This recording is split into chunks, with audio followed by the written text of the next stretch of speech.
నమస్కారం ఘంటారావానికి స్వాగతం. ముందుగా ప్రధానాంశాలు. వర్చువల్ విధానానికి ప్రాధాన్యం ఇవ్వాలని కేబినెట్ నిర్ణయం. జిల్లా పర్యటనలను ఖర్చులు తగ్గించుకోవాలని సీఎం ఆదేశం. అగ్రిగోల్డ్ బాధితులకు 6 నెలల్లో న్యాయం. త్రిసభ్య కమిటీ ఏర్పాటుకు ముఖ్యమంత్రి నిర్ణయం.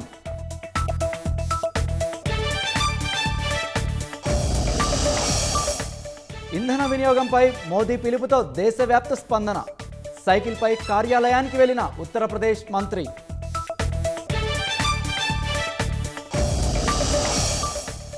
మూడో దశలో ఏపీ సహా 16 రాష్ట్రాల్లో ఎస్ఐఆర్. ఇంటింటికి వెళ్లనున్న 3.94 లక్షల మంది బిఎల్ఓలు.